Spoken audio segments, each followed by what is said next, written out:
Attempt number 2. Hi everyone, can you hear me now and can you see me better? Looks slightly better, but the background is like going away. That's okay. So you should be able to hear me now. I have no idea what's going on, but I mentioned on Twitter I've just made an update on my webcam. So of course the mic breaks down. That makes sense, right? How's everyone going today? If anyone can just confirm that you can hear me now, that would be just amazing. Just to make sure I don't have to restart the stream and restart my computer again.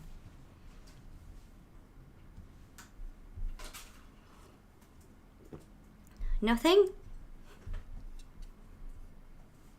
Maybe I just don't see the chat. Let me restart the chat while we are at it.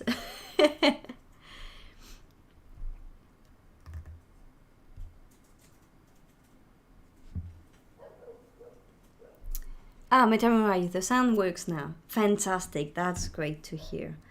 Proof. It's never nice to have to restart your entire computer. You know, you set up everything, you spend time setting everything before going live, and then you go live and it just doesn't work out. But if everything is fixed now, good, that's great. I can't do much more for the background and for the lights though, because it's already, my blinds are already closed, so I can't make the room darker than it is. So webcams are not great for low light conditions, but it's also not the best when you have a bright light. And I think the fact that my face is so reflective, so pale, doesn't really help out, right? I am just blending with my green screen.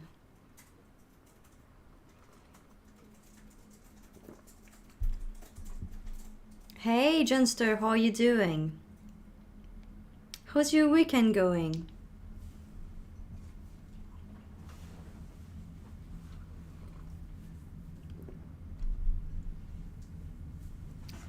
Did you manage to join earlier when we had some mic issues? I'm glowing.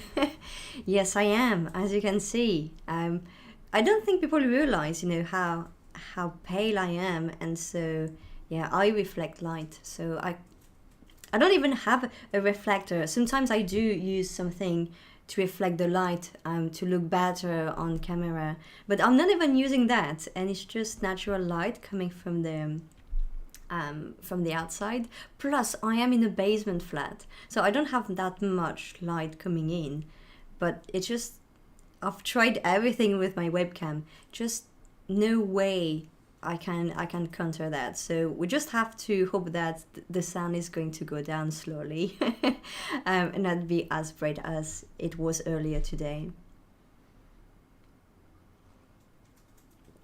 How's your weekend going? Have you managed to enjoy maybe a bit of nice weather and going out and everything? Yeah, I'm doing good, thanks.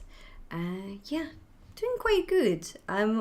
I have had a very early start for a weekend today. For some reason, for the past few weeks, I've been waking up quite early, so the day feels quite long, which is good. It looks like I have time to do a bunch of things. I just came back from about an hour 30 of walk to pick up some plants, and yeah, it feels actually really good. I enjoy some sun and then launch a stream, and I still have time to do other stuff after, so great to have an early start.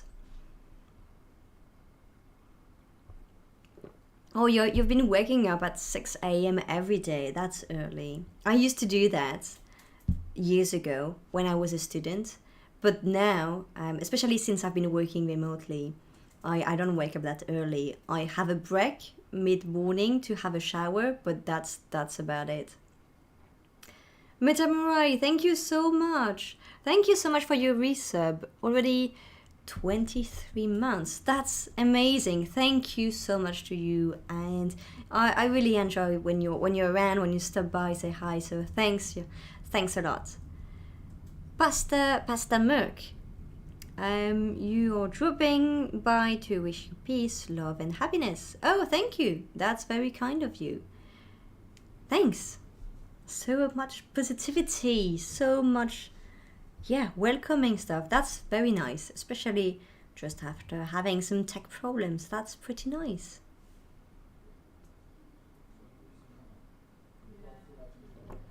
So, what has everyone been up to so far? Or has any plan for the rest of the weekend?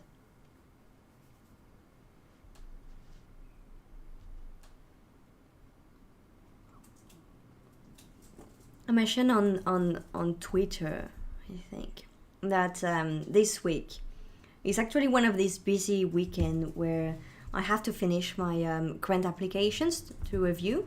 So I am an assessor for grants in the UK, which means that from time to time and for about 2 to 3 weeks in a row, I have a bunch of applications to review, and that means that because I have a deadline and I dedicate my weekends for that, that means that I have to rush, not to rush, but like I'm busy. I have to dedicate some time to that. So that's what I'm going to do for the rest of the weekend. I don't have that many left, so that's okay. That's going to be easy to manage, and I have no doubt I'm going to finish them all. Without even having to push or anything, but yeah, that means that I have a few moments blocked because one application is about an hour and a half. Yeah, it's an hour and a half. So it quickly adds up. So that's good. But in the same time, yeah, I have to book some time for that. But it's also so stimulating. It's very interesting to do. Sometimes it's frustrating. Sometimes you're like, oh, please tell me that. Or just you're just expecting something and you try to get into someone's head, trying to understand what is he saying. But that's very stimulating. So I really enjoy that, and that's definitely worth the time. I know that some weekends I really don't want to get to it, and I'm like, crap, I have to do that. But it's a bit like streaming, just before you're not always up for that, and then once you get started, you're enjoying the time that you take for that, so that's fine. So after some really brightness from outside, we are now in the dark. Let me maybe crank up a bit the brightness, maybe that will help. Some brightness here. Too much? Yeah, that's much better. It actually reflects really well the weather in the UK. 5 minutes, it's bright, it's warm, it's sunny, and 5 minutes after, it's completely dark. Obviously, not the best when you're streaming. Hey, Roy, how are you? How have you been?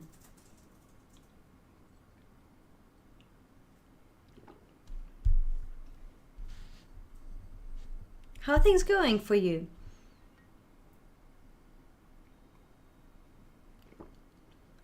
I was actually saying that for this weekend I have to finish my grant review. So that's going to be another of these weekends, but that's great. So that's the last weekend, so that's why I'm also, I can't just say, oh, I'm just going to do 3 this weekend. I'll do 4 next weekend. I have to finish the one that I have left. So yeah. You've been good and busy. Oh, fantastic. What keeps you busy these days? Anything specific? Any big deadlines or anything?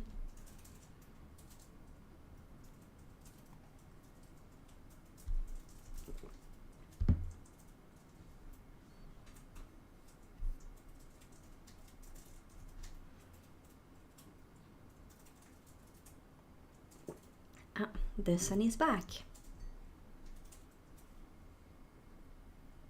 Oh, you got a job at a restaurant. First time. I've never worked in a restaurant. I've had a bunch of student jobs, but I've never worked at a restaurant. How are you finding it? Is it nice?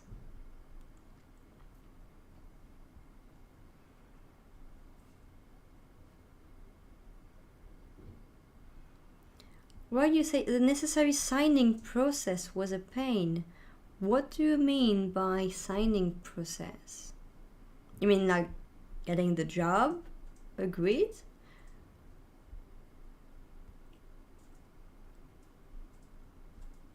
Oh, you haven't started yet. Okay, so you're going to start. Well, all the best. I've had a number of jobs, front facing, like where you're directly facing customers, and time goes fast, especially when it's really busy. But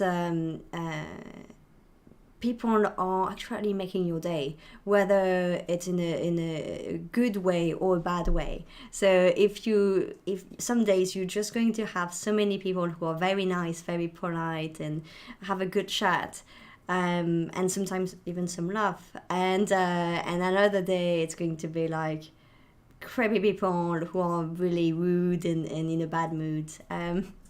That's the thing when you have jobs where when you're facing directly people. But yeah, I definitely want to get your thought as soon as you start your new job. See how things going. I think they are recruiting a lot right now because with COVID, they have been lots of restaurants and pubs and everything that had to stop hiring, and they had to furlough and even fired some people. And so during the pandemic, there have been so many people who have actually done to do something else, because the restaurants were all closed. And then when they started rehiring, it was just a few roles. And I think right now, especially as the summer comes back, it's a real struggle to find people, because so many people have changed jobs and went to do something different.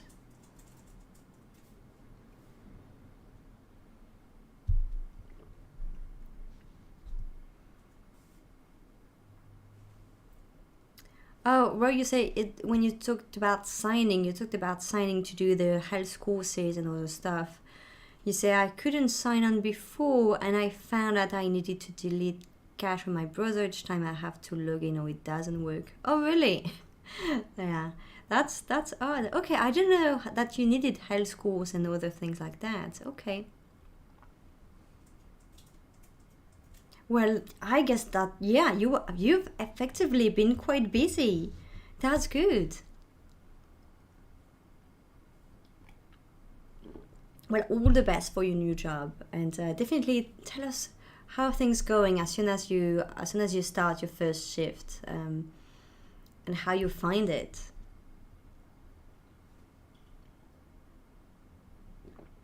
Talking about work, I've created a thread yesterday. I want to be a bit more active on Twitter. Sometimes I think about something and I just forget about it, and it never comes back. I have a terrible memory, so sometimes it just doesn't come back. So yesterday I was thinking about that, and then I thought, oh, Friday evening, that's not the best time to create a thread about my current job, and the fact that we are working 4 days a week for the entire company. And then I thought there will never be a good time.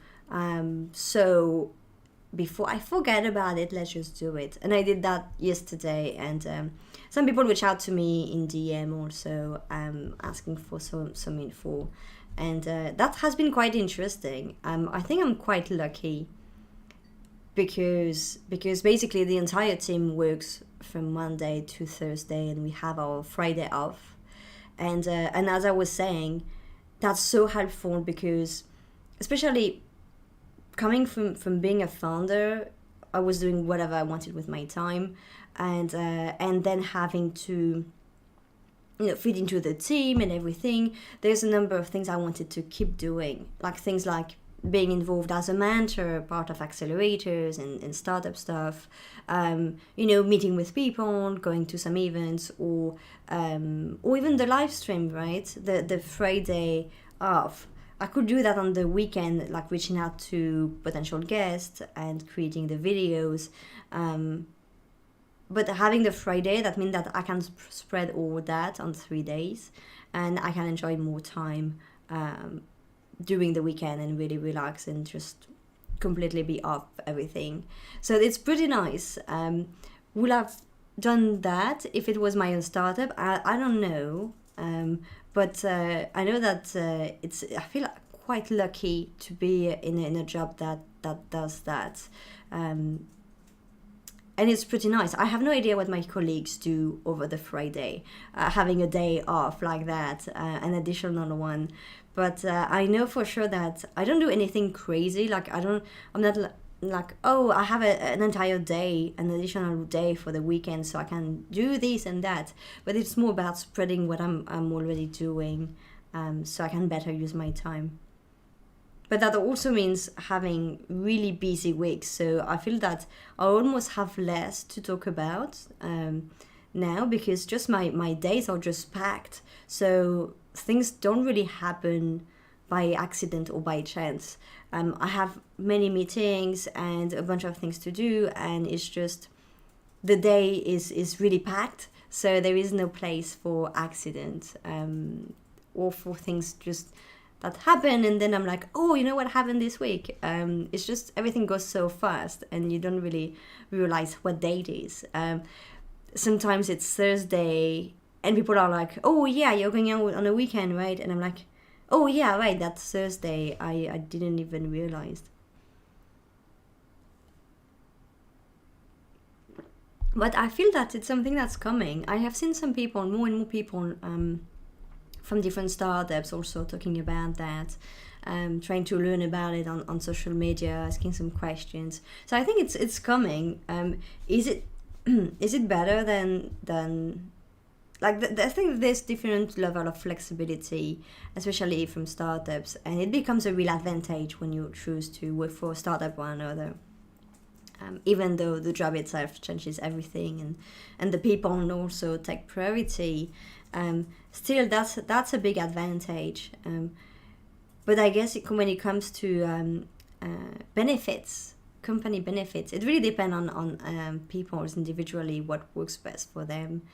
Remember when I interviewed the founder from Flexa? It was very interesting, and it's funny because it was already a few months ago, and now I see more and more people talking about the flexibility.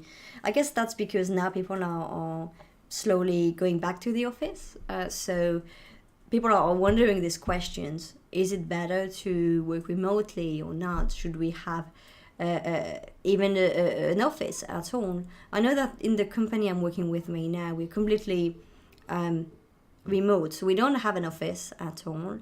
We have some co-working space, meeting rooms that we can book if needed, to have like all hands meeting with the entire team and these kind of things. But yeah, no, we're completely remote. So I have met some of them, not everyone, and for a very short time, just once. So it's I don't mind because I had jobs like that before. But yeah, I'm wondering what everyone feels about that. Do you think that there's some advantages, some benefits that you'd prefer than others when it comes to the flexibility of working? Obviously, there's a bunch of jobs, like especially jobs in shops, restaurants. You can't really do that, right? But plus Hux, you say, I like working from home. Me too. I know some people who don't like that. Okay, plus Hux. Well, I'm not going to read that aloud. But yeah, no, it's I like working remotely, and I like working from home because also I have my setup. So I have my desk. I know it's quiet now. I'm in a place that is pretty quiet, so that's pretty nice. Maybe because last time also that I was working in an office, it was a very, very noisy office, and I had to isolate myself to go in the corridor, work on the floor, to avoid the noise, right? That really helps. Oh, you say you also play League during work hours. That's not good. That's not great. Guess it depends on your job, right?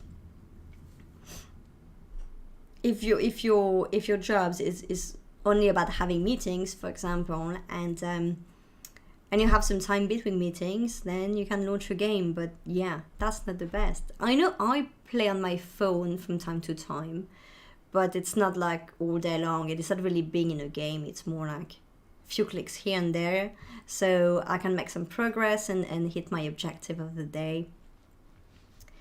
I've worked remotely for many years now, and yeah, I don't really, I've never really launched a game during my work hours. Actually, I think I worked way much more than if I was in an office. You know, when I was in an office last time, and I say last time because I haven't been many times working from an office over the past 7 years, I think. Since I've been in the UK, basically. I've been in and out jobs, sometimes working as a consultant, so not really working for someone constantly, or or working for different startups, or there have been different kind of setups. And last time I was working in an office, I was working there, so it took me about 45 minutes. And I don't know, I feel that you have to get to the office, then get really in the work mood. You know, you're not just getting in your computer and you're ready. You have chit chat with your colleague. You have some people coming in at different times, so you're a bit distracted. And then you have to have a coffee break. All these things. Then comes lunchtime, and you have to think, either bring your food, but you also have the distraction of everyone else getting organized or moving out. And then it's already time to leave the office. And that's it. That's the end of the day. I mean, working from home, maybe I'm doing too much, but I am on my computer at 8:30, and I really have to force myself not to be working like immediately, because otherwise my day is so long. But I check my emails, making sure that I'm aware of what's going on, and there is no emergency things to do. But then I think I'm on my desk from 8:30 to, I don't know, to 7, something like that. And that's really long, right? Compared to office hours. Of course, I'm not always 100% working. You know, I take a short break for lunch, and sometimes I'm just distracted, and so I'm just going to check Amazon or whatever, like everyone does. But still, I'm like in the work mode, and I think that's pretty long. That's maybe not the best, but I haven't managed so far to have break, to take the time for breaks. I used to, a while ago, when I was building my startup, my co-founder and I, we used to walk to the park, and that was so nice. You have a break after lunch, you go for a walk. I just can't find how to replicate that now. Roy, you say, some meetings I've heard just go on and on. The only work meetings I've been in or seen close up were never like that. It was an engineering company though. Yeah, it really depends. I think it really depends on the culture of the company. It depends how many meetings you have. If you have meetings every day and no one is really bringing the needle any further, then that doesn't make sense, right? So some meetings just go on and on, but you also have more and more. I think the pandemic has helped manage that, because you have more and more companies and managers that understand that you're not going to be productive if you're spending all your day on Zoom. You're not going to have time to do anything else. And so people are more conscious of time. And so to avoid that, and because there have certainly been lots of mistakes made during the lockdown, then people start putting some limit and say, okay, we book a 45-minute meeting, no more than that. I know in the startup I am involved in right now, our meetings are usually 30 minutes if you just have a one-to-one with someone. And otherwise, if there's a bunch of people, it's maximum 45 minutes. It can go a bit further, up to an hour, but never more than an hour. You have to have strict times, otherwise you can just chat with people non-stop.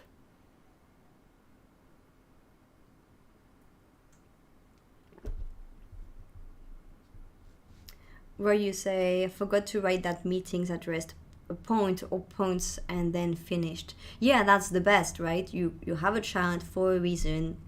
You either set a really set points to address and that's it, or you decide to just put a fixed time and that's it, you don't go further.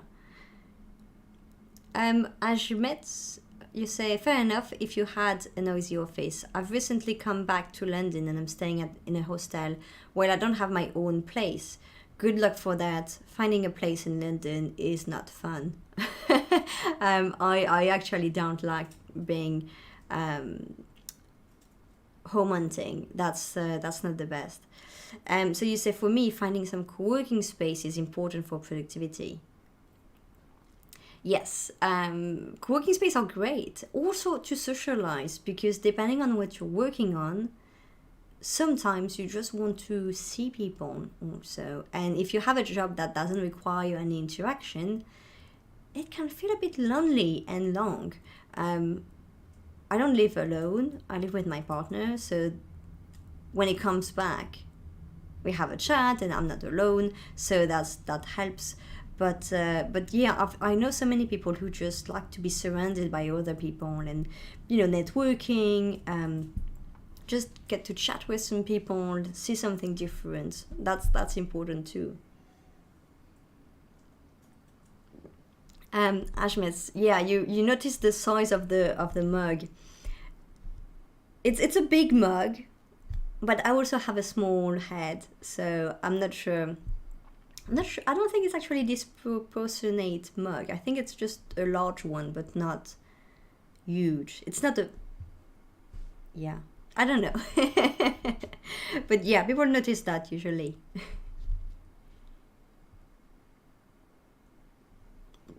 I haven't been back to a co-working space for quite some time now. Has anything changed since the start of the pandemic there? Is there maybe more space, or is it a bit more quiet, or is it really, really busy? I haven't had the opportunity. Last time I went to a co-working space was for some meetings. I don't know if it was because it was a small co-working space or no one was back to the office yet. It was a few months ago. It was in January. It was empty. Clearly, there were maybe one other meeting room that was busy and then one person downstairs. That was it. Oh, you say you used to work from Google Campus. I love this place. But that's no longer a thing. No, it's shut down. I think last summer. So it was during the middle of the pandemic or something like that. Yeah, it completely shut down. So you say, I wondered where the startup community is now in London. Good question. I'm wondering the same. I think there's still the Microsoft reactor that is just a few streets from Google Campus. I don't think you can go there and work from there all day long. But if you get into the community, maybe, because they have this nice space. It's very different from Google Campus in that sense. So it's more of an event space, but you do have like the event space area, and before that you have a large space that is nice for demo and this kind of stuff when they do events there. I don't know if they have if they allow people to work from there during the day. If there's anything, if you need to be in part of some communities there to do that, I don't know. But that's a nice place. I think Idea London also is still a nice place to meet the startup ecosystem. Now it's a co-working space, but it's not a free co-working space. So maybe not what you're looking for, but I think it's still quite active. Roy, does your workspace bring any ideas for future projects you might embark on? Good question, interesting question. Such an interesting question. I'm glowing suddenly again. What does it mean? Does your workplace bring any idea for future project you might embark on? Well, it's an interesting project for sure. And yeah, there's lots of opportunities to work on different things. I'm not sure exactly what you mean by that, but there's a bunch of things I could do there for sure. Right now, I'm in charge of our investment, so from private investment and public investment. But yeah, there's a bunch of things in the future because it's a very ambitious project. So a bunch of things I could be doing there, if that's what you mean. Inch, you say you have visited offices which had a mix of rentable offices and co-working spaces. Yeah, there's a bunch of them that do that indeed. And you say it seems very nicely done, not very crowded, also bookable meeting rooms. I think those places are pretty nice. Metamurai, yeah, you sent 100 bits again. Thank you so much. That's so nice. Very kind of you. Yeah, I think that's pretty nice to have like a mix of co-working space and office space if it's made well. In the sense that some co-working spaces are very noisy, and so do you really want to rent like a small office in a place that has lots of people moving around all the time? So I think you need just to visit every place, or not every place, but before making a choice, you need to visit a few and just find what works for you. Like I've been to a WeWork, and I remember this startup that I visited there. They had a very small.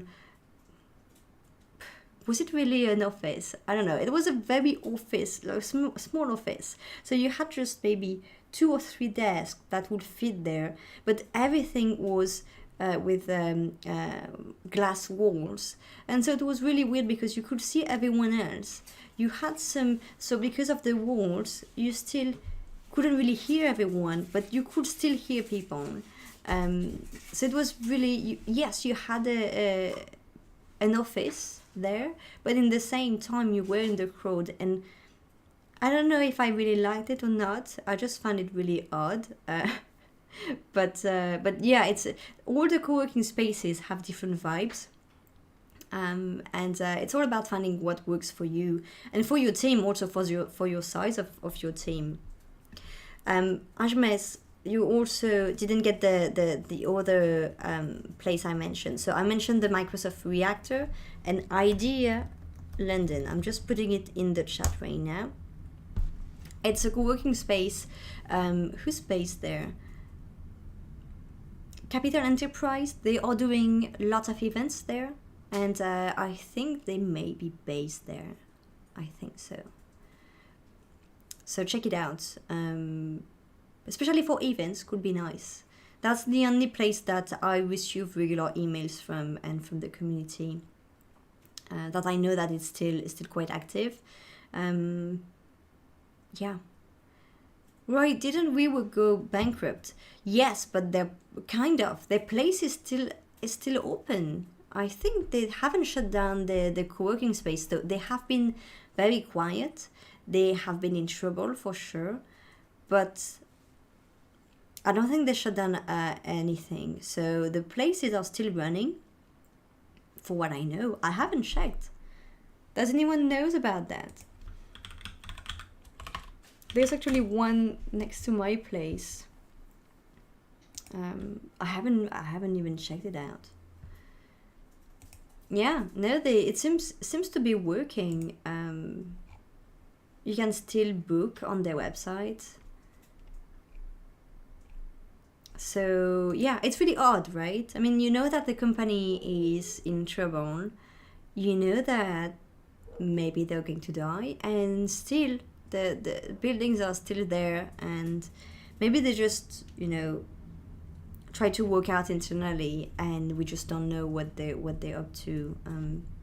But yeah, I haven't heard anything since everyone was talking about the founder and all the scandals around it.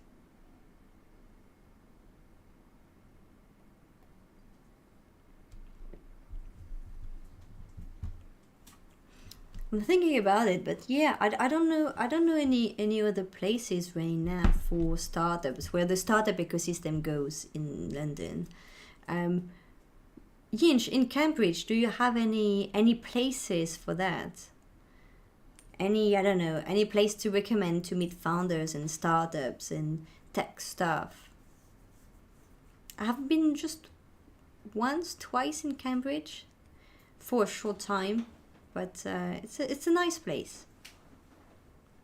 But I haven't been looking for it, but I haven't heard of any startup place like the place to go like Google Campus was back there.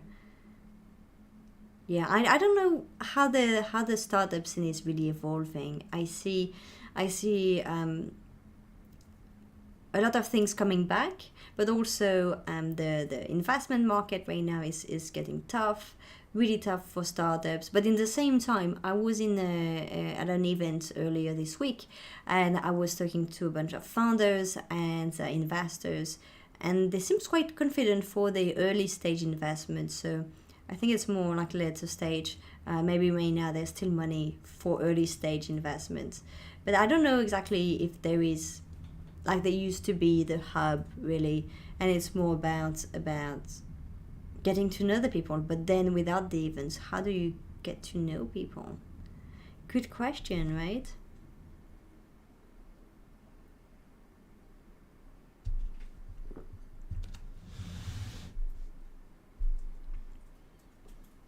That's also why I like having my Fridays off. I can spend time talking to founders, talking to.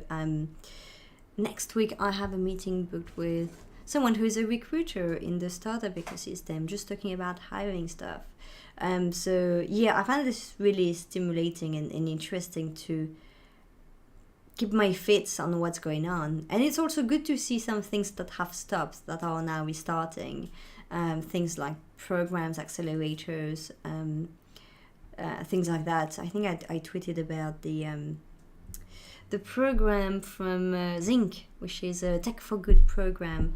You know, all these kind of things are now restarting, so that's good to see now. I'm sure there will be soon like a new hubs or more events, and people are definitely going back now to events. It's not as quiet as it was last year, and the nice weather I think also helps. It helps push people out, and it's a lot easier to go for meetings, maybe spend some time in some meetings outside. That's also always nice.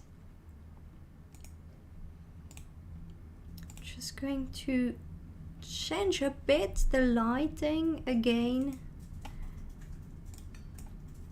because now it's dark.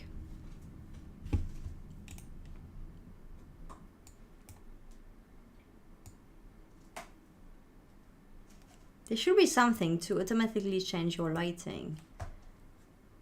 I know it exists, and your webcam does that automatically all the time, but it's crap, because if you do it, it's just going to change every few seconds, and it's terrible. Still better to do it manually.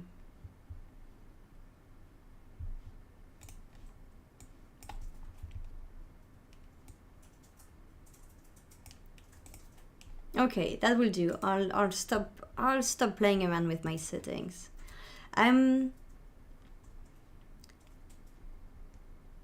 Has anyone seen some cool tech stuff recently? Some news, some interesting stuff.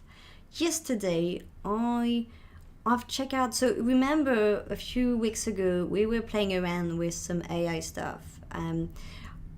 We tried some like image generation things. We tried some AI generated memes also. That was fun. This was really nice. Also we saw some startups websites being created by AI, and also we tried like something from OpenAI that called Glide. So it was through their GitHub, and I showed the link and everything. So you have certainly heard about DALL-E, especially DALL-E 2. So let me share with you my screen maybe, so I can show you. Yeah, so that's their website. It's a bit small on my screen. Yep. Yep, bigger. Okay, that's better. So DALL-E 2, that's a system, an AI from OpenAI, and it's pretty nice. So of course, it's not that new. I didn't discover that this week, but what I've discovered this week, what was their Instagram. So basically, DALL-E 2, you input some text. So let's say, as they put it there on their website, you put an astronaut, teddy bear.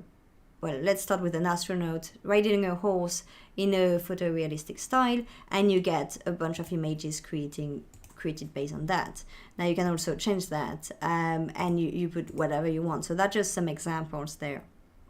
But it seems to work so much better than what we've tried last time. Like, seriously. This one is also quite impressive. It's the edits. So realistic edits based on the image style and the existing image. So here you have the original image, and let's say you want to add this thing. I don't know what the name of this is. Or you want to add a different one. You still have the same style, and it's quite impressive. Or let's say you want to put the flamingo on the pool. You have, once again, a different type of flamingo that's on the pool. And the last position was there behind the window.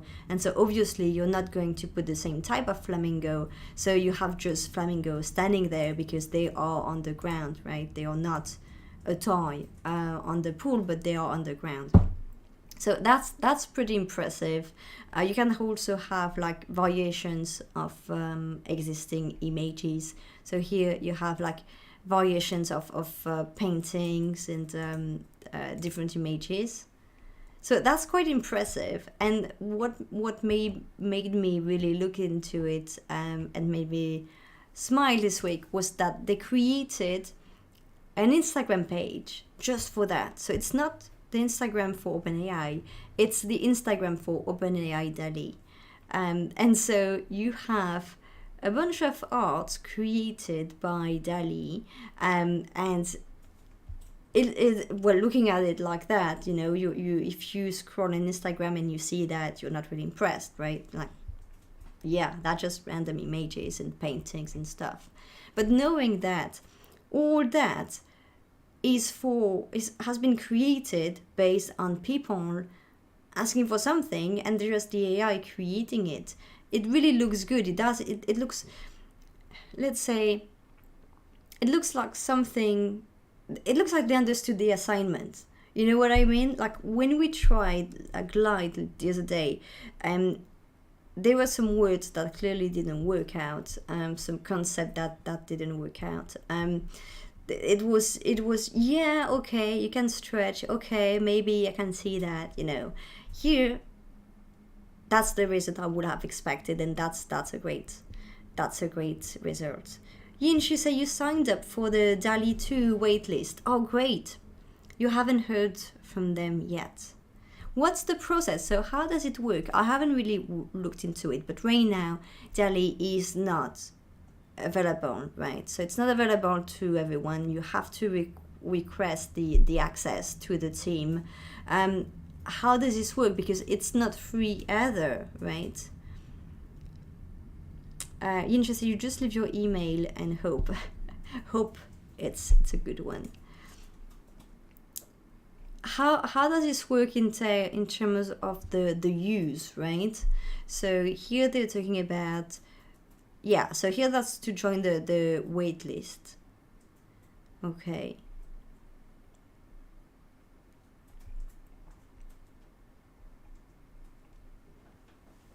So the reason why they are keeping it to a selection of users and you have to request the access, they're explaining that it's to prevent harmful generation, curbing misuse. What does this mean? Oh, violent, adult, political content, okay. And phase deployment based on learning, which makes sense. That's interesting. I'm actually more interested in seeing how they're going to, like, I understand they've done the same for the text generation, where they didn't really release the third version, and you have to, you could use a previous version, and but not the best one, unless you were a professional and you were requiring an access and explaining what you wanted to do with that. That makes sense, because there's so much abuse. I mean, that's the internet. Whatever you could do with something, everyone is going to push the limits, and they're going to come up with some ways of using it that are not the proper way. But I'm wondering about how it's going to be used in terms of, okay, let's say I managed to get into the wait list. What happened then? Okay, so that's what happened. You put your email, you can put your Twitter, interesting, or your Instagram, or your LinkedIn. Okay, so basically, like for everything else, if you're a bit influential, you have more chances to get in, and that's about it. Okay, so they don't really talk about prices or anything like that. But it runs on the site, on the servers, so interesting. Yeah, I'm really curious. Definitely will keep an eye on that. But just coming across the Instagram made me laugh. And also, you can request some specific art if you DM them. So if anyone is interested, I don't know how many DM they may receive today. I don't know if it's true, or if it's just like marketing. Yeah, send us some DM, follow us, subscribe, and then maybe we'll answer and do what you ask. You know what I mean? I don't know, but yeah, that sounds. You have different categories here, and some of them come from DMs. What if we click here?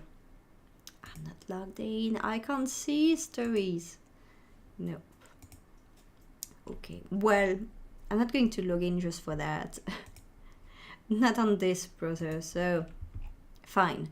But yeah, that's pretty cool. I find it quite nice, and that's definitely ahead of what we've tried last time. The image generation was working okay, just okay. It was a bit slow, but that's never really the question. But it's just that there was some concept they didn't really recognize.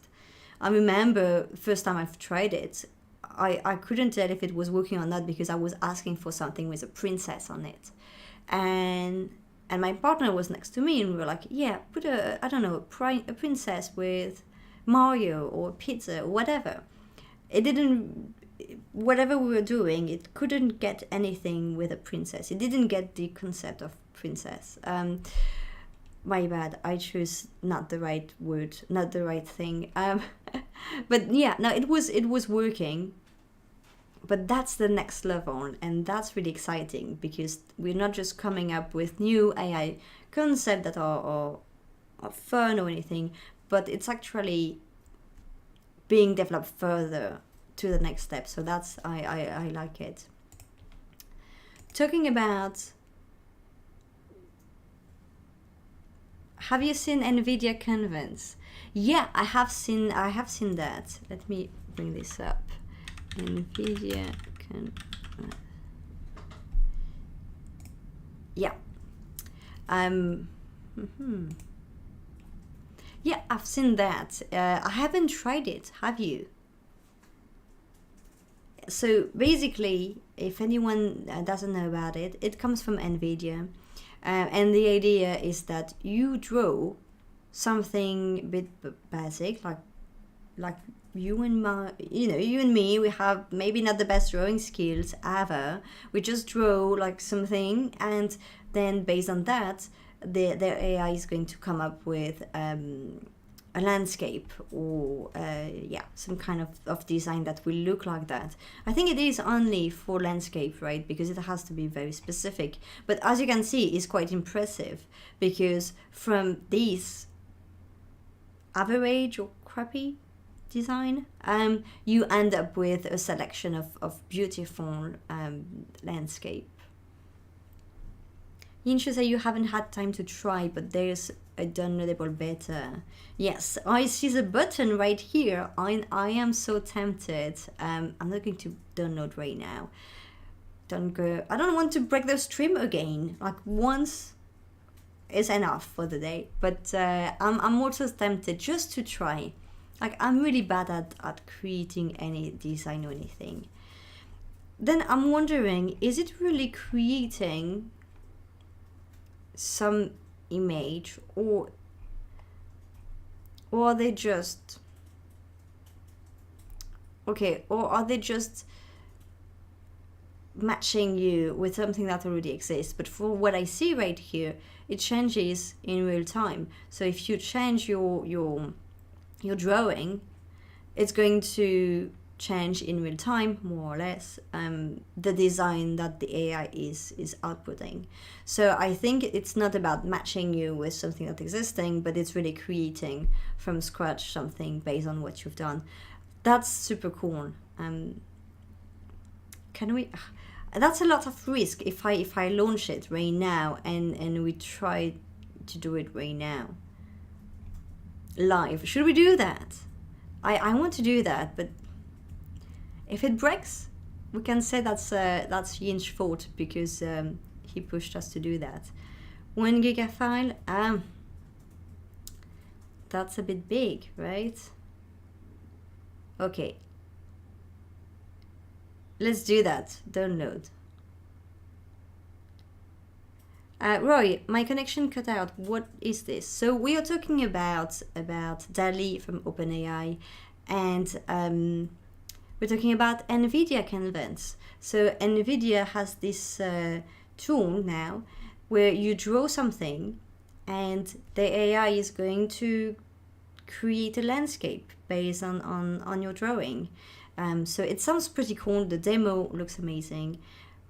Now, I think I downloaded the beta. Am I downloading anything? I don't think so. Oh no, okay, it brings you here. Okay. I'm not downloading. So if you see any changes in terms of my internet connection, let me know and I'll just stop the download. But if we can do that, I mean, it says 4 minutes. That should be fine, right? Oh, then there's the install, but that should be okay. Thanks, Ashmet. Thanks for stopping by, and I hope I'll see you around. But thanks, yeah, good luck for the rest of your day, and to find a place in London, because I know how difficult it can be, and frustrating to find something. So yeah, right, that's a pretty nice tool, and if we can try it live, that would be amazing. I don't have too much hope for that, but yeah, I definitely want to try it out. Now, there's also something else, like talking about progress and stuff and news. Has anyone tried Unreal 5? So I know Unreal 5 has been available as a beta for quite some time, and anyone trying Unreal right now, or a few months ago, even before they release it, they will just try Unreal 5, right? So I don't know really how many new features or the difference with what they unveiled, but there have been a bunch of demos, and quite interesting demos from people using Unreal 5 in different ways. So last time we checked, a few months ago. When was it already? 2 months ago? We had a look at the demo, the Unreal Engine demo with Matrix, right? So it was pretty cool. I think it was just before the release of the movie, or just after, I can't remember. But it was around the release of the movie. That was crap, by the way. But anyway, the Unreal demo was super cool. You could, you were in this huge city, and everything was just in real time, and it was really great. Now, based on that, some people have been tweaking things and creating new demos. So one of them was a demo with Superman, a Superman flying game. So let me see if I can. Ooh, the sound is really high. Let me decrease the sound, and you don't have sound, so I'm going to give you sound too. Up. And expand this. Yep. Okay. I have no idea what you're saying. Maybe I should check my second screen just to make sure. Yeah, I don't have a feedback screen. So let's say you are seeing what I'm seeing. Yes, so the Saga Rally in Unreal 5 thing. Oh, I haven't seen this one. So this is basically a game, kind of a demo game, where you're playing Superman in this environment. Okay, fine. So, okay, beginning is not impressive, but that's the same city as the city in Matrix, the demo Matrix. So the person just used this demo, but just created kind of a Superman simulator, and that's pretty nice. So you can see Superman just flying around the city, but it's not just a demo, like a visual demo. You can actually download it and play it yourself. Just yeah, it's basically a Superman simulator. But what impressed me, what surprised me when I watched the video first, was the sound, like how noisy the city is and how realistic it is. But yeah, it's actually pretty nice. And you have all this city. That's a shame it doesn't really go closer to it.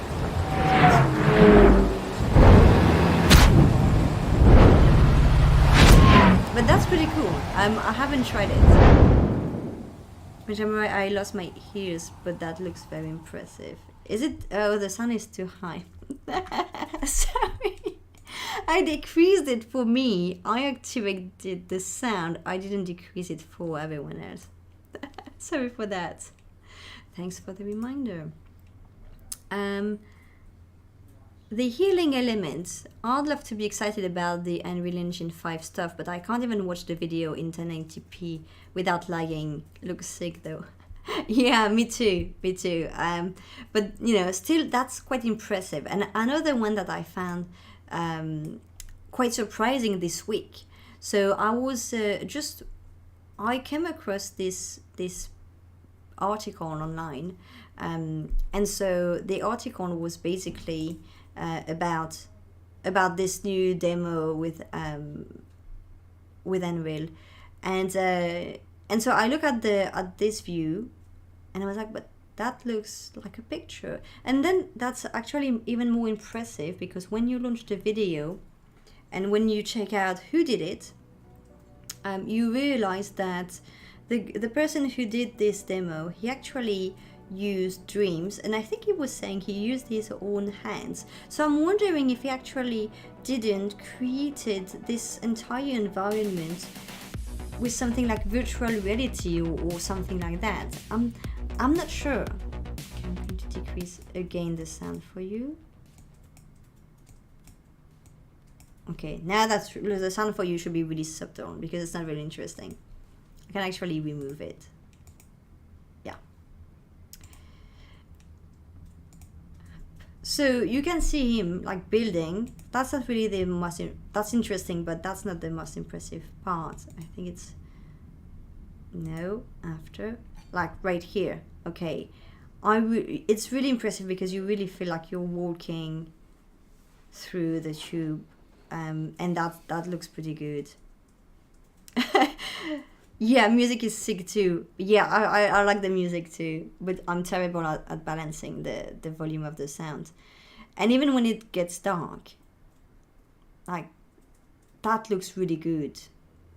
I don't know why he's zooming though. I think it kind of breaks the entire thing. But yeah, basically he used Dreams and created this for his PS5, so that's quite impressive, and I think it's it's quite exciting. Oh, and now I have an ad for Eve, and this ad is actually super cool. I don't usually watch ads entirely, but sometimes I do, and for this one I did. Metamurai, they reused the Matrix demo, don't they? Yes. For the Superman demo, it's based on Matrix demo. Yeah, they just took the city, but they created around it a kind of simulator. And I think it works the same way because Neo is flying, so you just replace Neo, maybe change a few effects. I don't even know if Neo is flying in the demo though. But yeah, no, that's pretty cool. The healing element. They just built a wall train station from the ground up and balanced light and texture perfectly. I got fed up when I tried drawing a plant in front of me. I know, right? And you're like, some people are actually really patient and minutious. He certainly knew what he was doing, like I have no doubt. But yeah, I couldn't reproduce the same. What I like to do though, and something that I find fantastic to do with game engines, is that you have so many assets available, so many people who actually share their own assets for everyone to use. You don't have to create from the ground. You can always create a scene just using free assets or paired assets. And I find this just amazing to see that how far you can get. What you can do if you have an idea in mind, you can just do it with the assets that you have available on the platform. And I find just that fantastic, because that means that you don't need to understand lighting perfectly. You don't need to understand exactly how to build an object to be able to bring your vision to life. So that's amazing. It looks like Canvas has been downloaded entirely. Good, my internet is actually not bad.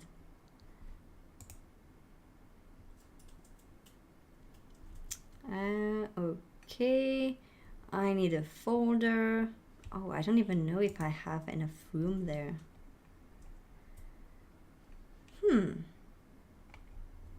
Let me check if I have where I have some free space on my computer. Nope.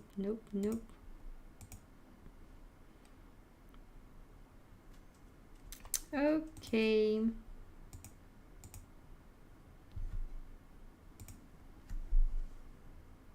Roy, the YouTube channel Economics Explained did a video on the economy of Eve, which was interesting. Oh, really? Oh, I'd be curious about that. Feel free to share, either here, I don't know if you can share links, or on Discord. I'd be quite curious to see that. So where am I going to put that? Can I find the equivalent?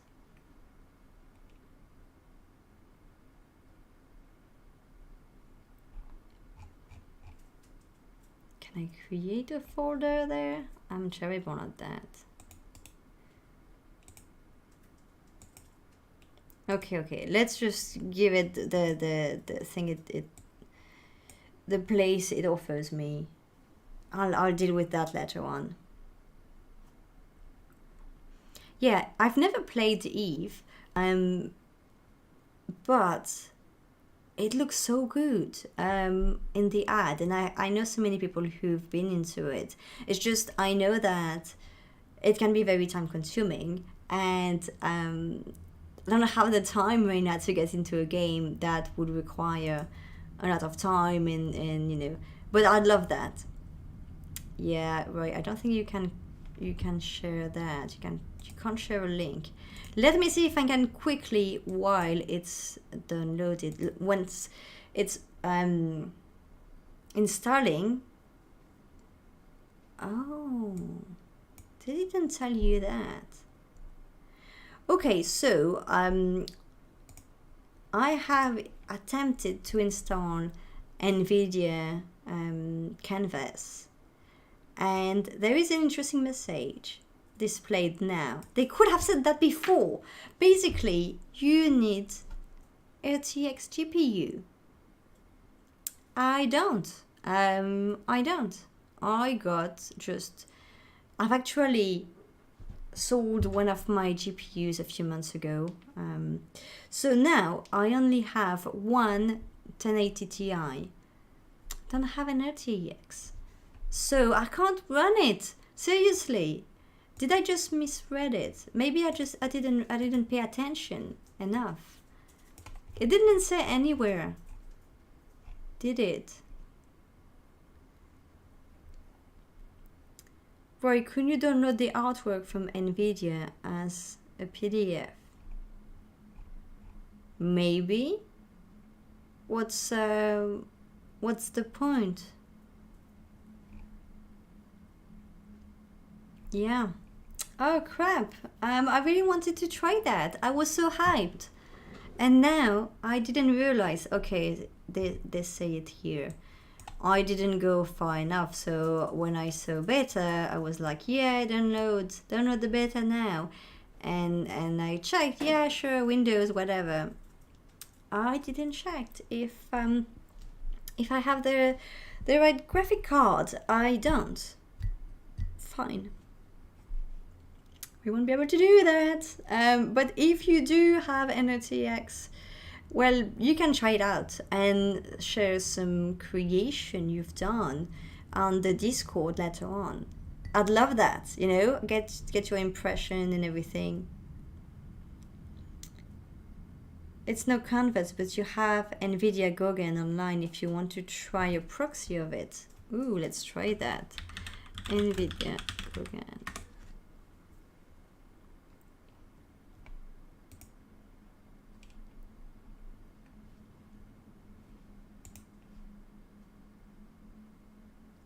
Okay, so there's the interactive demo. We can try that, but you know, I wanted to try the real thing. That's my fault. I should have read it better. The healing element. Earlier you said sharing of free assets, tutorial and advice online is the closest thing people can experience to altruism. Yeah. That's so much work for basically no reward other than helping. I can look up how to do basically anything and I'm likely to find 200 views videos from 6 years ago that reference obscure documentation and I had to do exactly that one thing. I know, that's what I love about that. Okay, so we agree the term and condition. We can't do that yet. Okay, we can choose some modalities.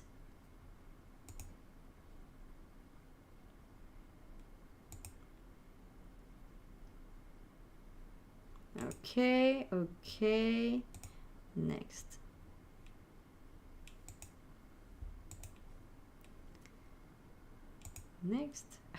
It never ends.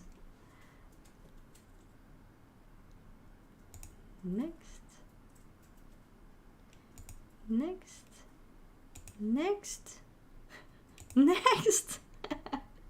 There's like 5 buttons on this page. I think I'd find my way. Oh yeah, I can just click the cross. I'll do that. Okay, good. So I accept the terms and condition. Does it changes anything? Can I just launch it? So if I take the example like lake and maintain. Okay, and I launch that. Okay, I need to accept the terms and conditions before.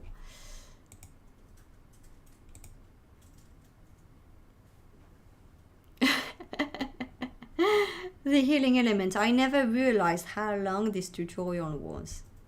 Well, yeah, I think that's okay if you really want to get into it. If you just want to try out, I don't see.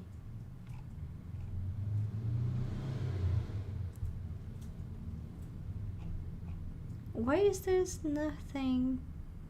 I input the text. Maybe my window is not big enough. So let me fix that. And now you don't see my full screen. Oh no, you do. That's fine.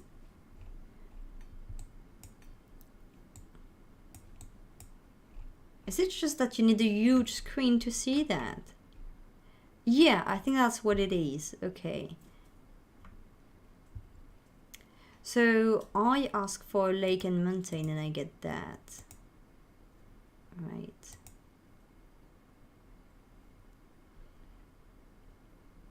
Okay. So if I just put lake, what happens? So you have a brush and on the left you have things like landscape or plant and you paint on the canvas, then you press render.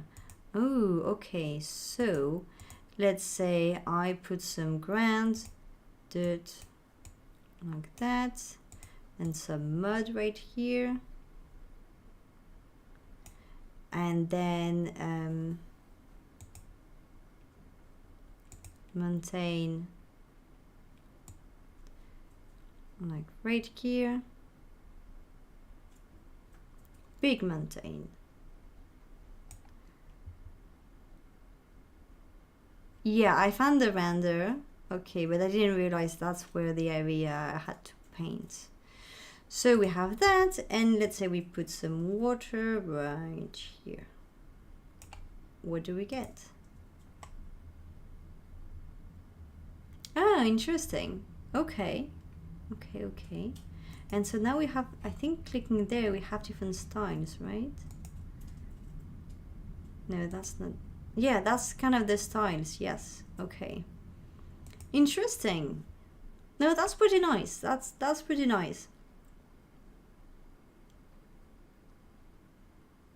Yeah, the red one looks really good, right?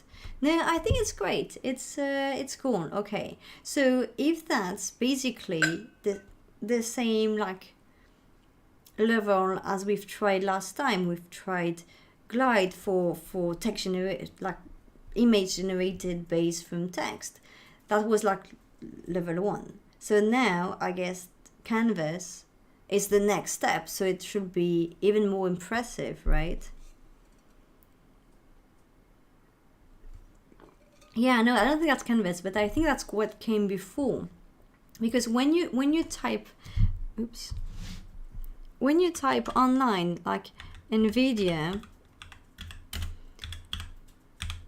Gauguin, okay, you can see that the next result, so yes, you have this AI playground.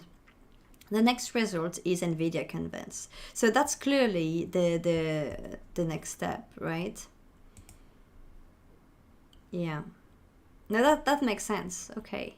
That's pretty cool. That's a good tool. I like it. We've made some art in like 2 minutes.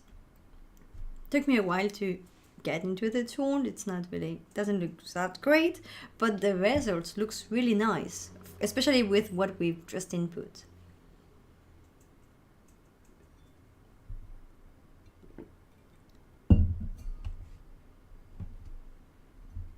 Oh, I'm definitely going to play around with that over the weekend because that's pretty nice. Can it work in real time? Let's say I want some rock right here, right here, right here. No, it doesn't. And I want some snow there. So I have to re-render, I guess. Yeah. Did it work? I think so. I see something here. Result is great. I can't imagine how some of the artsy people that make World Train Station will do with this kind of technology. I agree. But then at the same time, let's try to be also critical in a sense that I'm not really an artistic person. That's that creative. But I'm thinking these people who know how to use the tools, they don't need an AI to do it for them. And I can imagine it could actually be frustrating for some people who know what they're doing to be not replaced, but like, okay, yeah, sure, you can do that, but you cannot do what I'm doing. And so I don't know if that really helps them or if actually give other people the sense that they can do the same thing that they do without knowing what they're doing. So I don't know. I'm sure they love it, and so many people are just trying to play around with these kind of things. But then in practice, when you have to use it for something other than just playing around, I'm wondering how all these tools are really going to be integrated in everyday tools, because that's fun to mess around with this. And yeah, last month we have actually had quite some fun watching memes created by an AI and this kind of stuff. Now, how do you actually use that in real life to make your life easier? That's what I want to see. And that's what I can't wait to see, because sometimes you see some things, you can do some things, that's cool, but then the way it's going to be integrated in your life is going to be slightly different. And that's what I want to see. That's what I'm curious about. Well, maybe artists will be about to do more art for the same time investment. Yeah, no, for sure, yes. Because that's right, it takes some time, right? It takes a lot of time. But then, yeah, that's someone's skills, so it makes sense.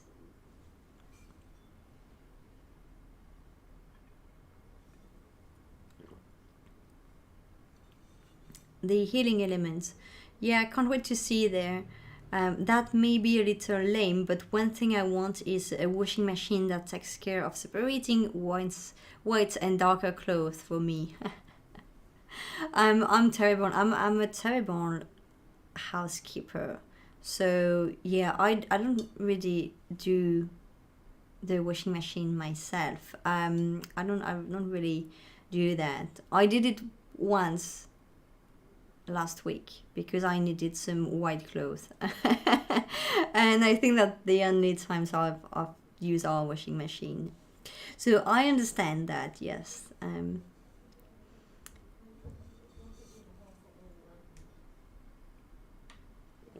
But then they can't put it in the washing machine on their own, so huh, not sure we'll get there.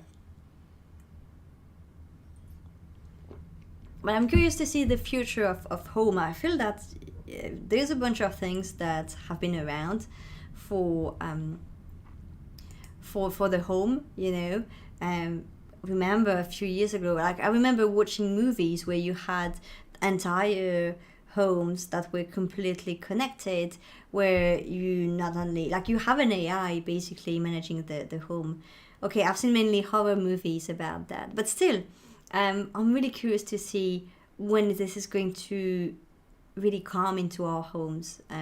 Adoption is slow, and I completely understand why.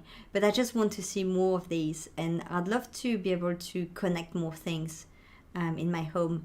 I know that I don't use a bunch of things like Alexa and all this assistant because of privacy concerns.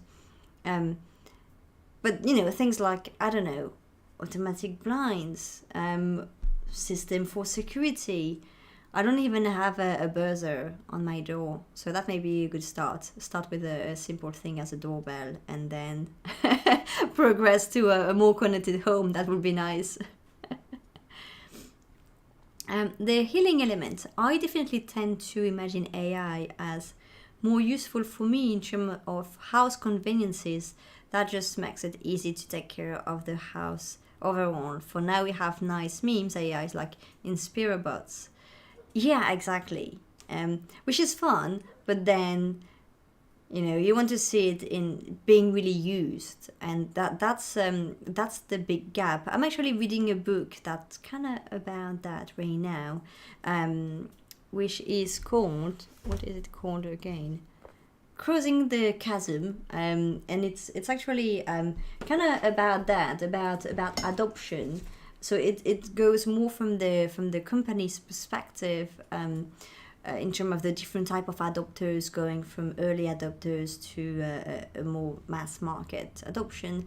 But still, it's interesting even from the consumer perspective to think, okay, yes, that's pretty cool what we can do today. Now, when do I see that around me? And I was watching some videos yesterday, and I was so it was a factory, and so I was really impressed to see how things were moving inside the factory.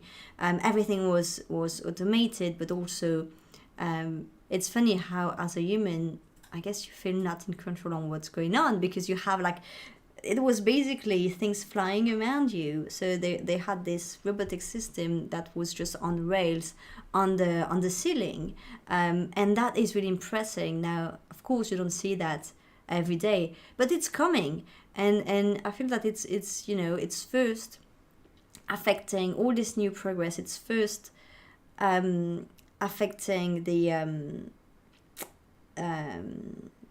big companies that can pay for this innovation, and then it's coming to people slowly. How was it called? I don't remember how it was called, but it was just a video of a factory I watched yesterday, and it's funny because something similar at a smaller scale. But the other day when I went to pick up something at the shop, I went at Uniqlo, and I ordered online to pick up in store. And last time I did that, I just went to, you know, the counter, spoke to someone, and they gave me a package. Now, that time it was different. I went there, they were a machine, and it was like more of an iPad and some kind of glass. And they ask you for your product code, so you input your code. And then I could see that it was entirely automated, so no human, nothing, just a big glass in front of you, and you could see the package being delivered to you, and then you just pick it up, and that's it. I was like, that's super cool. I just want to go there to order something else, just to use that again. Yeah, exactly. Like Uniqlo, I found it's super cool. Is it more effective than a human? Is it cheaper than a human? I have no idea, and I'd be super curious about that. If these companies could just share more about how things work internally, I just would be first really impressed, but also really curious to read that, just because it's so, I don't know, it's quite exciting, right? I was there with my partner, and we were like so excited behind this glass door, and we're like, oh god, that's all automated, and that looks super neat. So yeah, I'm definitely going to order something else at some point there, just to go through just to see the robot again. Like, you know, that's, for me, that's more exciting than going to the park, or, you know, some events or stuff. So yeah, things are coming. It just takes so much time to come to the consumer, and I don't even know if many people are really as excited as we can be. Like, the target audience of Uniqlo, who are they? They may be people between their 20 and 50s, let's say. Now, what if I am a woman in my 50s? I'm not really super excited by tech in general, and I go from being served by a human to being served by a machine. I'm wondering about how they feel about that. I know that's a big plus for me, and that's super cool, but then I don't know what's the usual reaction from people. Another thing that they've done is that you don't scan your items when you pay.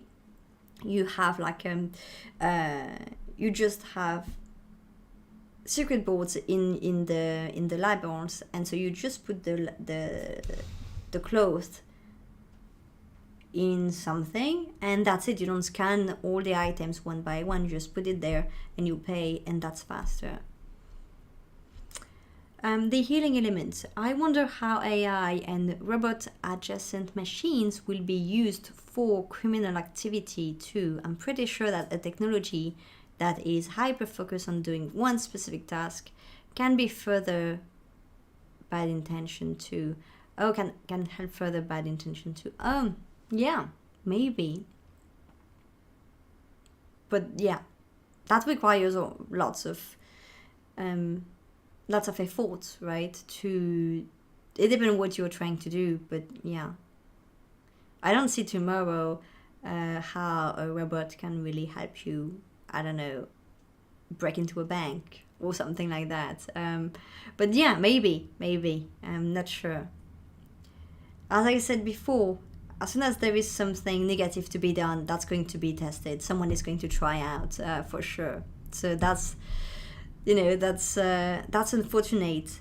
And the problem is when this happens, if it happens too fast, before people get a chance to see the benefit of this technology, then people are just going to put it in bad technology box, which is not the case. The problem is not the technology, it's how you're using it, like anything else.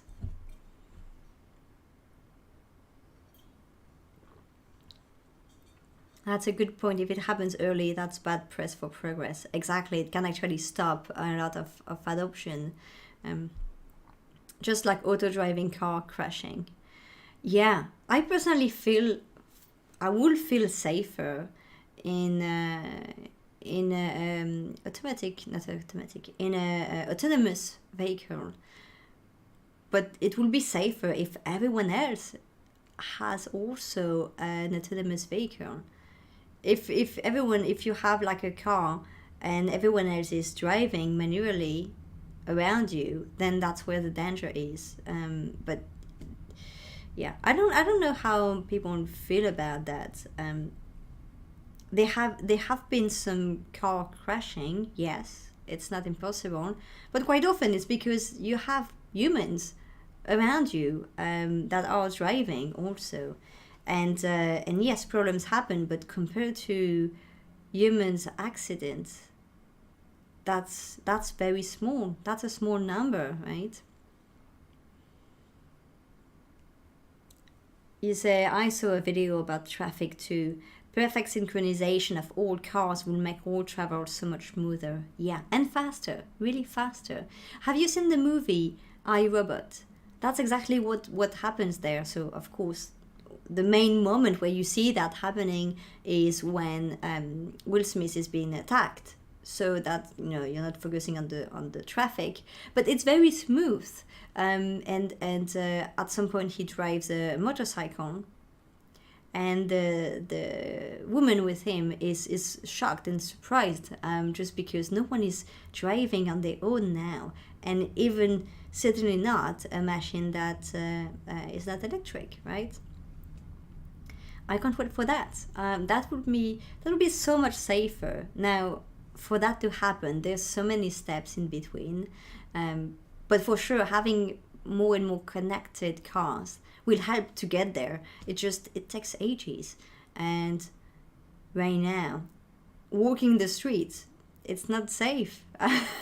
It's not safe with the cars and everyone driving, especially if you live in a big city like in London. It's pretty dangerous. You have to really pay attention to the cars and bikes around you. The healing element. You say you were a child when you saw this movie. Yeah, I actually watched it several times. I like this movie. It's simple, but yeah. I've seen on the video. So Roy says, I've seen on the video that there are snack machines in China with face reading technology that charges your bank account automatically. Oh, really? I think in China and in Asia, they are really actively using facial recognition. Yeah, it's a tricky one, right? In some way, it's faster payment.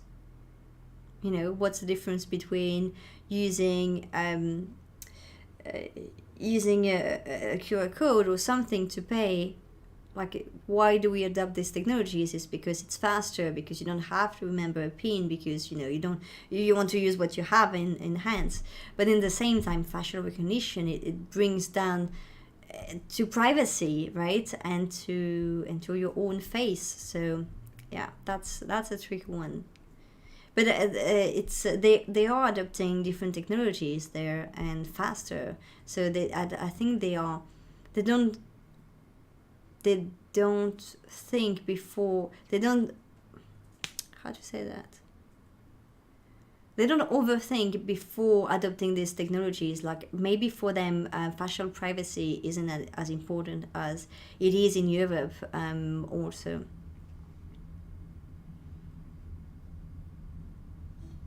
Where you say it was in the workplace. Yeah, well, I think it doesn't really depend where it's based. It's just that someone has your facial data. Yeah, it's a tricky one. I've never used anything that used facial recognition yet. I don't know how well it's working and how I will feel about that, because I've never had to use it. How do you feel about it? Would you be okay using your face? Because as soon as you are okay to use your face to, let's say, unlock your phone, then is it really a big gap to be okay unlocking your bank account this way?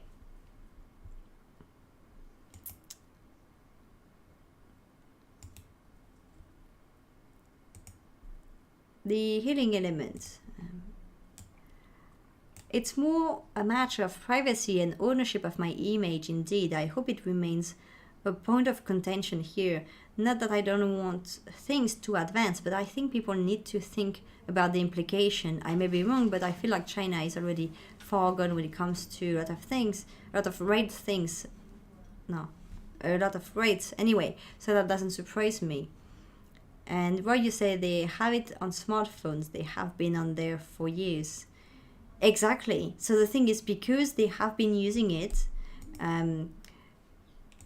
for phones or for other things, then it's less of a big stretch. It's a bit like maybe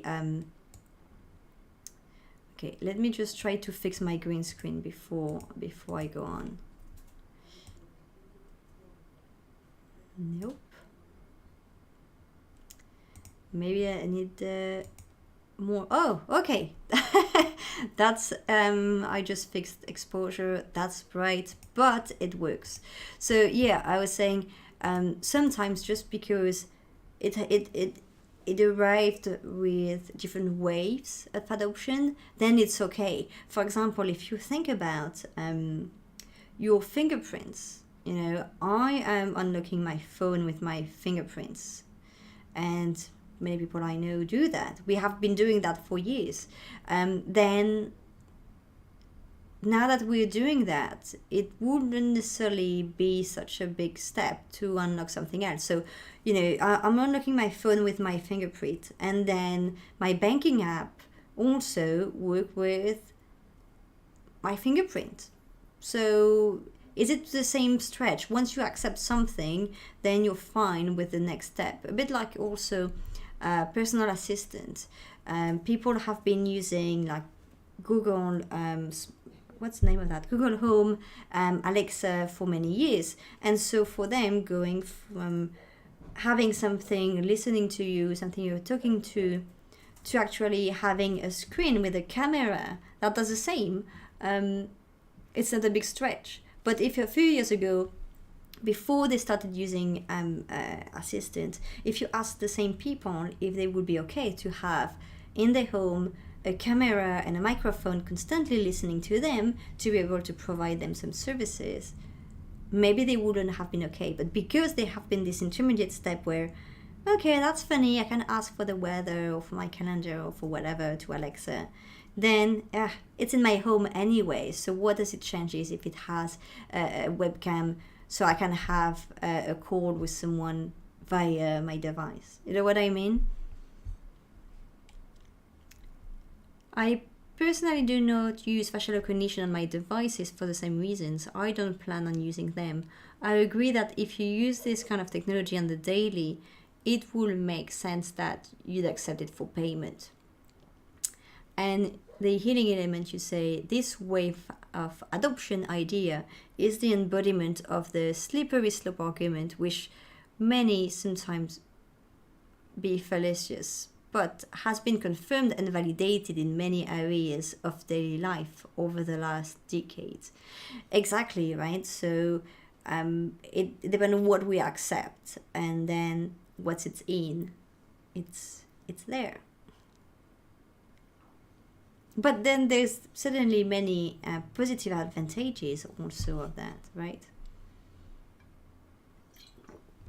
So it's all about kind of a trade-off, right? What you accept. Where do you think you will draw the line? To be honest, I don't know. I'm not sure. And for how long you keep your positions also, because once you have some things that is adopted and becomes the norms, then you don't want to be the outlier for too long, because it kind of shuts you down from different services that you can't have, right? So what if tomorrow, so let's say I don't want to use facial recognition, which I don't use right now, but in 5 years, if I have to use facial recognition because that's how you make payment faster, that's how this new trendy app works only, you kind of have sometimes some step that kind of forces you to reconsider. But maybe by then there will also be better protection for facial data or for your personal data. I'm working right now with a startup that is actually working in the data economy and is quite involved in the data regulations and following very closely and working with regulators. So things are changing also on the regulatory aspect. So maybe right now I may not want to use facial recognitions at all, but maybe things are going to change over the coming years and there will be also more protection. Something like, what's the name of this company? Clear, isn't Clearview? No, Clearview is that something else, right? Yeah, no, that's Clearview. Okay, so you don't want someone like Clearview to happen again, to get their hands on your data, because they're clearly doing evil. They're clearly stealing data from everywhere and anywhere they can do that, right? But what you want is to prevent this to happen again. It happened once, okay, now let's do what it takes so it doesn't happen again. The healing element, I believe there is a philosophical question too, like how much convenience do you need exactly? Like the difference between facial recognition and payment with your card is like a 5 to 10 second difference, and you mostly don't need pins anymore already. How much little seconds do people need to save left and right, and what is it building up to? That's an interesting question, right? I completely agree, yeah. There's a philosophical question clearly to it. And also, as I say, you have to also listen to what's going on around you, and something that may not be safe today may be okay in a few years, or yeah, you have to constantly consider what you accept, what you're okay with at a given time. And I think it's not something like fixed in time. It's not like a position, oh yeah, I believe in this and so I don't want to do that. I think it's just what you're comfortable with today. And I don't think that any application or anything should push people to adopt something they're not comfortable with. And that's a problem. The problem is when you actually are put aside because you can't or you won't use some kind of technology.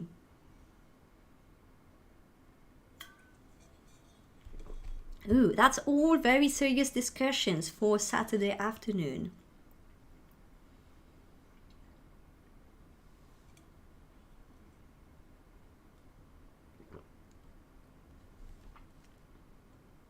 Talking about Uniqlo before, they actually sent me an email again. Maybe they heard it.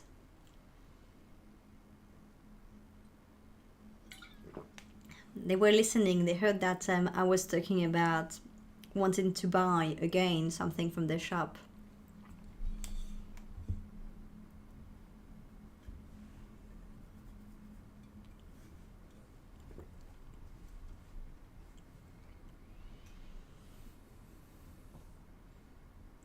Right, personally, I'm fairly relaxed about my data with companies. I know that companies boil it down mathematically and that companies don't care about identifying people specifically, just how they respond to ads, etc. Yeah, that's right. Problem is they are making lots of money and you don't get it.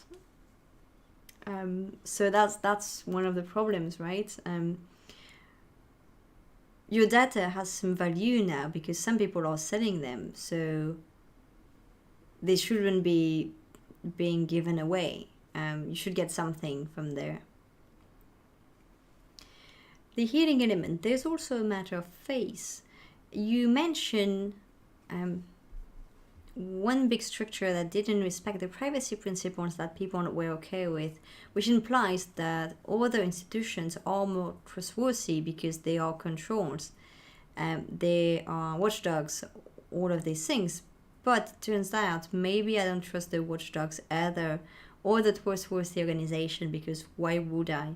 Of course, you have to be careful with the line of argumentation because you're stating on conspiracy. Yes, that once again, slippery slope, right? It's just like trust need to be earned, and I feel no reason to give it away to big structure because they say you should trust me.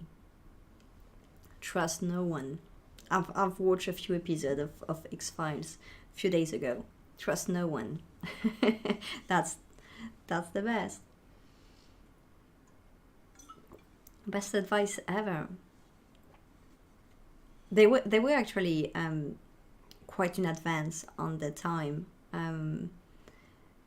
Some of the episodes that are, especially on the tech aspect, yeah, they put some fingers on some risk and some things. Interesting to see with a few decades, a few decades after. Well, I do get free services. In the 90s, free things from companies didn't extend much beyond leaflets and free samples of food occasionally. That's right, and if you're fine with that, if the terms are clear and if you're fine with that, there's definitely no problem about it. Yeah. The healing element. You don't know X-Files. Yeah, it's maybe a bit old now, but it's good. But I don't recommend to binge watch the entire series. I've tried, and it's pretty tough. It's pretty tough, but it's good. It's good.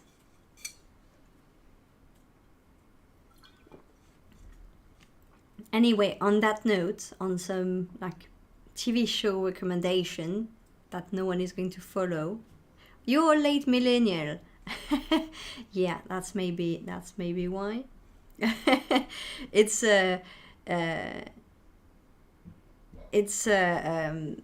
sorry, it's a very good show, but it's a bit old now, so it can be tough to go through. Anyway, I was about to say, and I just saw your message, I am also going to end the stream pretty soon because we've been together for almost 2 hours already. Yeah, that has been super nice. The healing elements, thank you so much for your follow, and I hope I'll see you around. Just so you know, once a month we also have interviews with startup founders. So we also have a gaming stream once a month. So we do a bit of different formats, but yeah, the main thing are the interviews, the AMAs, where anyone can ask questions on the chat to our guest. So I'll be announcing the next one.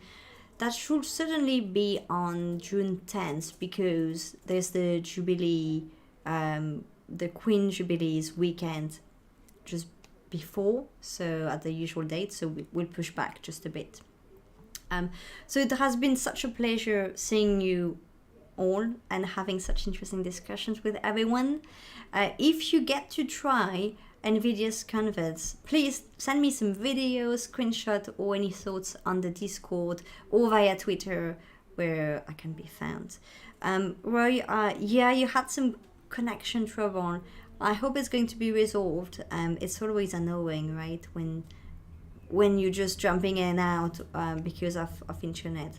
But it has been really nice seeing you again, and hope I'll see you next time, right? So I'll certainly be streaming next week, and certainly a gaming stream. I don't know yet which game, but I'll keep you updated. Enjoy the rest of the weekend, and we'll speak soon. Thanks everyone, bye.